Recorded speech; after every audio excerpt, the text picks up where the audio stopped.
right? They're going to be rotten, they're going to be yellow, they're going to be gross, right? And so it's like something that literally takes 2 minutes to brush my teeth allows me to have a clean smile. And so again, that really is impactful around 75 hard is like, for me, the easiest thing in that challenge was taking the photo. And I restarted twice because of that. So in my mind, I'm like, oh, this is easy. I don't, it's not really that hard. It's an easy thing to do. But again, I was 50 days in and did everything else except for the photo and had to restart. And that to some people might seem extreme, right? And to me, the first 2 days, I was like, yeah, it's not that big of a deal. And then I was like, hey, like, I'm not doing this challenge for anyone else. I'm doing this challenge for me. And if I'm going to cheat myself around the easiest thing in this challenge, what other easy things in my life am I going to cheat myself on, right? Yeah, how you do one thing is how you do everything, right? Totally. Exactly. Yeah. Yeah, you really understand that too because this is a bit of a sidebar, but Hugh and I have both done the next level leadership training. Same with our other brother, Tyler. Tyler got Hugh into it. Hugh and Tyler both got me into it, and something I'd say the biggest thing. I mean, everybody takes something so different from that course, and I've talked about it on the podcast for those of you who have heard those episodes. But a huge thing that I think is universal for that course that everybody is going to experience no matter what is that how you do one thing is how you do everything. Mm, How this shows up, well, how you show up in this course is how you show up in life. And I think I would assume that in this 75 hard, how you show up there is how you show up in life. And that makes me remember that that makes me think there's no wrong way to do this 75 hard. I'd say doing it and having the mini failures and the side tracks and having to restart mm, is more impactful than if you were to do it all the way through, because mm. you'd have a lot to be proud of if you did it all the way through. Like, that would be really impressive.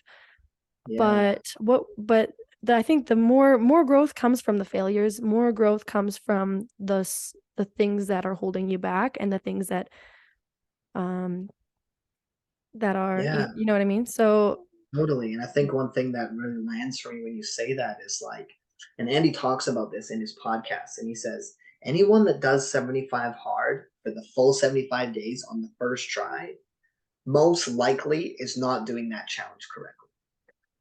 And that's because what you just said, Carmen, which was we learn the most from our mistakes.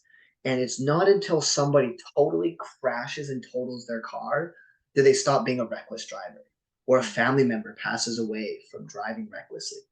But if you have a small fender bender and, oh, I scraped my car and this and that, it's like that doesn't really stop you from having a dramatic shift in your life. And that is something that I've learned about 75 hard and similarly like in BBA is that when we make a drastic change in our lives, there's going to be a massive amount of impact, but also a massive amount of discomfort, right? Like it was really freaking uncomfortable for me to start over and tell people that I started over because I forgot my photo, which is the easiest thing that anyone would see in this challenge is the easiest thing to do.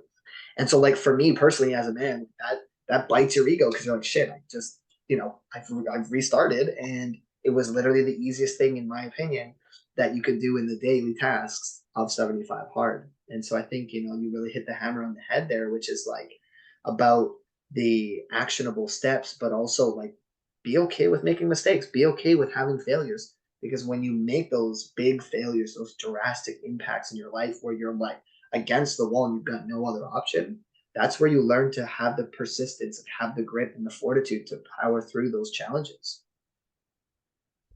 100%. And I think I talked about, might have even been my last episode or 2 weeks ago or something. I made a whole episode on that about how I'm excited to fail.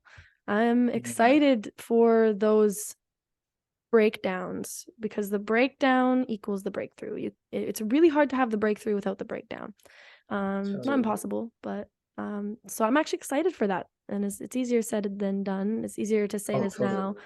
than it is when Yeah. it's actually happening. But to be self-aware and to be able to notice when you're in the breakdown and through practice and thanks to, having such amazing parents, I feel like it's easier for us to be able to, in that breakdown, see the beauty of it and say, ah, Like, Yeah. honestly, like, sometimes I even thanks God, like, thanks for this breakdown. Thanks for Yeah. thanks for having me miss my flight, because that saved me from what it was, from what I wasn't meant to do at that time. Or thank you for teaching me this lesson through this breakdown. And I was actually able to do Totally. that in the moment. And I think you're able to do that as well. Totally. And something that, I've been really having pop into my brain a lot, and I'll use you as an example of missing your flight.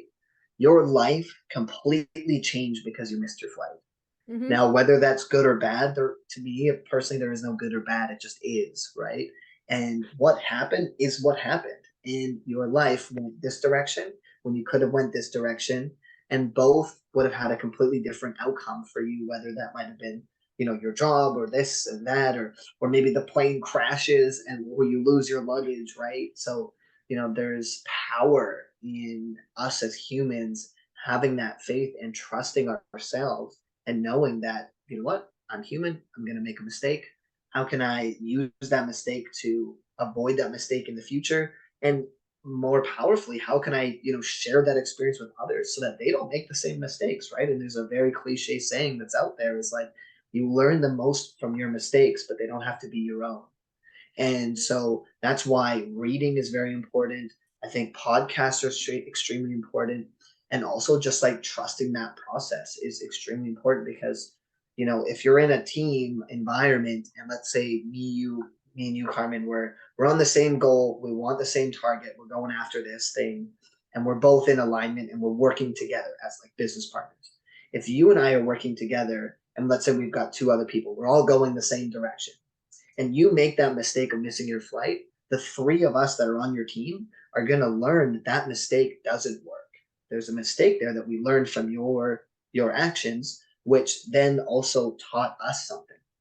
And I think that's very valuable what you do in your podcast as well, is like you talk about the realness that's going on in your life that may not have been the best scenario, but at the end of the day, you learned the most from it. And so that environment of being in group settings, you're going to get to that end result quicker because if I'm by myself and I'm going to that goal and I make that mistake, I don't make that same mistake again. But the mistake that you have made that I haven't yet, I haven't seen you make that mistake, so I don't know it's a mistake or not, right? And so that team dynamic and that growth, I think, is an impactful scenario to do and to go into when you're in alignment with other people around you in your environment. And again, another cliche saying is like, who you spend the most time with. If you hang around four winners, you're going to be the fifth, right? And Mm-hmm. if you hang out around with four losers that go to the bar every Friday and Saturday and weekdays, you're that same loser, right? And so you got to choose your environment carefully as well. And I think that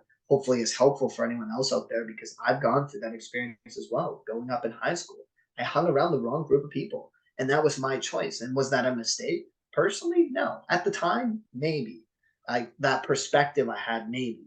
But now I'm like, you know what? I'm glad that I fucked that up. I'm glad that I made that mistake because now here I am at almost 26 years old, knowing that that doesn't work anymore, right? The world does not operate that way. And things are not going to be good outcomes from doing that, right? Whether that's partying, whether that's personal life, business, relationships, can happen in any scenario, right? And so that environment is extremely impactful. And I think that the best benefit around that is learn from other people's mistakes. Continue to listen to Carmen's podcast and listen to other people's podcasts. Go check out Andy Frisella if you like, fitness and mental toughness. Like there's an environment around personal development in the world that other people that just totally get it. And then you're like, you know what?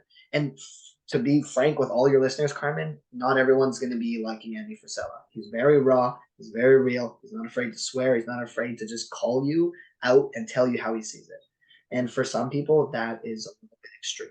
So just warning all of your listeners out there right now, you may not like him. So go there, be open minded, be okay to just listen out for a full couple episodes. And if it's not for you, that's okay, right? There's nothing wrong with that. Find somebody that is in alignment with you. And for me, as soon as I heard him back in 2018, I've been listening to like 85% of all of his episodes and his podcast. And so I've got a lot of impact from that.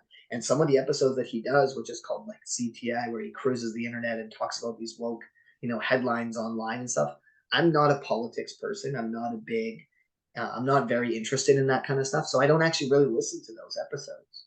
And that's okay because it's just not for me. But there's other people that literally only listen to those episodes. And so that dynamic is going to be different for everyone. Mhm. Yeah, definitely. Yeah, thanks for that. I actually haven't listened to his podcast, and I'm gonna start listening to it. I have the summary from you, and I have it from through the Yeah. I have it through the lens of your eyes, which I'd be interesting to see how do I interpret it from my own. We are very similar people, but we're not the same. And yeah, like you said, I'm a woman, you're a man. There's a totally different perspective on life there, and Yeah. so that's a really interesting. Um, and I really love that you mentioned that, and it's really interesting because I was just talking about this a lot yesterday with my friend. Um, is that there is no really good or bad. There's no right or wrong. Mhm. Like we were mentioning, there's no wrong way to do this course. However you do it is the right way. And when you think about any habits or anything in life, really, if you want to get huge on this, is there really is no good or bad. There's only what our perception of it is. Like, I Mm, perceive something as good or bad, and you may perceive that same thing as the opposite, and there's totally. no way to say whether something is good or bad. And so it was funny, I was in this conversation yesterday, we were talking for a long, long time, like hours, about all these different things and everything, and I started to label things as, "Oh, but that's a Mm, perception. That's a perception." totally. To him and to myself, like, it was really interesting to, like, and I had never really done that, like, I've always, uh or not always, over the last, say, year or 2, I started reading, like, Deepak Chopra, stuff, Mm, listening to his podcast, and I think he's the biggest one who's taught me that the good or bad doesn't actually exist, it's all in a perception. yeah, So when you're able to neutrally look at things, and this kind of leads with feedback, when you're able to neutrally give feedback that some people might consider good or bad, it's not, it's all neutral, and totally. so looking at things with that neutral lens, it helps Yeah. you it just really helps you in life, and it helps you with this journey of personal development in every single aspect. Totally. And I wanted to touch on what you just said there, which is like looking at things from a neutral perspective. Now, for anyone that's listening, this is not an easy thing to do. It's not easy to do what Carmen is saying. I personally struggle with that all the time.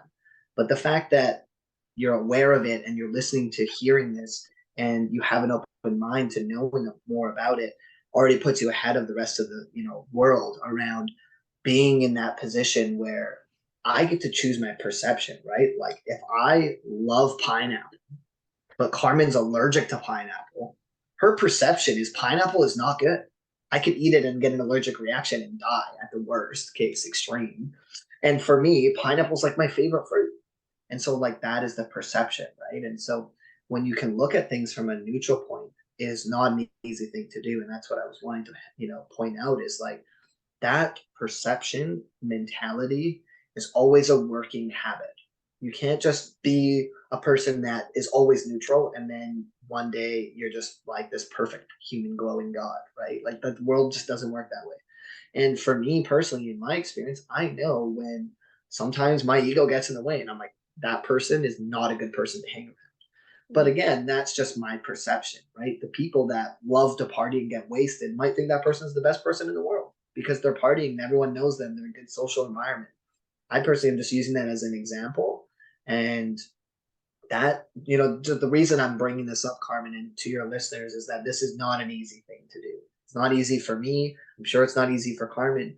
And the fact that your listeners are here being open minded and just learning about it already puts people ahead of the game because most people aren't taught that there is a right or wrong. It's like you go to school, and if you get the wrong answer, you fail. And you're now looked at a lower category of a person based on how you do your math equation. Now, the reason I use that as an example is us being homeschooled. Like we were not taught that way. And if you put me in front of an altitude test and put someone right beside me the same age as me, our results are going to be completely different. Now, if I fail and he passes, does that mean that this person is going to be successful and I'm not? The world teaches us, yeah, most likely. But again, it's like, okay, well, why don't we change that around? Why don't you ask me about real estate? Let's talk houses. Let's talk relationships. Let's talk money. Let's talk finances. You put that in front of me and you put that beside somebody else, and maybe the roles are reversed. then